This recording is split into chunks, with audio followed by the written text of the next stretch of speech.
हम पे सख्ती कर रहे हैं बहुत ज़्यादा, और वो खुद टाइम पे नहीं आए। हमें बोल रहे 8:30 बजे आए आप, अगर 8:30 बजे से 1 मिनट ऊपर जाता है ना, तो ये सामने वाला जो दरवाज़ा है वो बंद कर देते हैं और हमें यहाँ पे खड़ा कर देते हैं। जब तक अटेंडेंस पूरी नहीं हो जाती फिर हमें जाने देते हैं, और खुद आते हैं अपने मर्ज़ी पे, जब उनका दिल आता है तब आते हैं।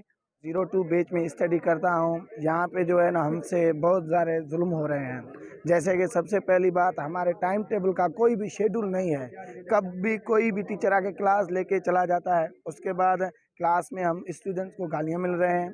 उनके बाद हमसे करप्शन, कौन गालियाँ दे रहा है? कौन गालियाँ? टीचर्स हमको गालियाँ दे रहे हैं। वो गालियाँ बताने जैसे नहीं है जो हमें मिली हैं। जो हम लोगों ने गालियाँ खाई हैं वो गालियाँ हम बताने के लायक नहीं है। किस वजह से गालियाँ दे रहे हैं? गालियाँ इस वजह से दे रहे हैं कि हम अपने हक मांग रहे हैं। पहली बार ये हुई जब हम लोगों की एडमिशन हुई थी, उन लोगों ने 5-5 हज़ार हमसे लिया था। बोला ये था ये आप लोगों का एफिलिएशन फ़ी है और इस पैसों से आप लोगों के चेयर्स आएंगे, जबकि चेयर्स जो भी कुछ होता है वो कॉलेज का अपना होना चाहिए।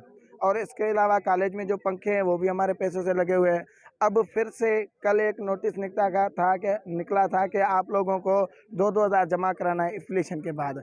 फिर एक और लेटर निकला है कि अब किस चीज़ के 2000 मांगे? एफिलिएशन के मांग रहे हैं। जो हमारी एफिलिएशन हुई है चांटका मेडिकल से, उसके 2000 मांग रहे हैं। अब मांग रहे हैं 5000 फिर से, कि ये जो 2000 वाला था वो गलत है। अब 5000 आप लोगों का एफिलिएशन फॉर्म है, वो भी आपको बैंक में मैं इस कॉलेज का स्टूडेंट हूँ। हमें यहाँ पर आए हुए 3 साल हो गए। 2020 की हमारी बैच थी। जब से हम यहाँ पर आए आज तक हमने इस बस के अंदर नहीं आके देखा है। इस बस की आप हालत देख सकते हैं। यहाँ सीटों के ऊपर किस तरह मिट्टी पड़ी है, जाले पड़े हुए हैं। इसकी बजट आती है हर महीने, बजट रिलीज़ भी होती है ट्रेजरी में, आप देख भी सकते हैं। इसके 2 ड्राइवर भी हैं, मगर आज तक हमें इसमें बिठा के हमें फैसिलिटीज़ दी नहीं गई है इस कोच के अंदर। हालाँकि हमारी क्लिनिकल ड्यूटी लगती है चाणक्य में, जो यहाँ से 3 किलोमीटर दूर है। कोई पंध जाता है, कोई साइकिल पर जाता है, कोई मोटरसाइकिल पर जाता है। क्या होता है कि हमें वहाँ पर भी लेट हो जाती है। हमने इनको इतनी मर्तबा कहा कि हमें पॉइंट की फैसिलिटीज़ प्रोवाइड की जाए, तो हमें धमकाया जाता है। ये हमारे साथ जुल्म है। आप खुद देख सकते हैं यहाँ पर मिट्टी कितनी चढ़ी है, क्या हालत है। इनके ड्राइवर की भी सैलरी चल रही है, इनके बजट भी आ रहे हैं, इनके पेट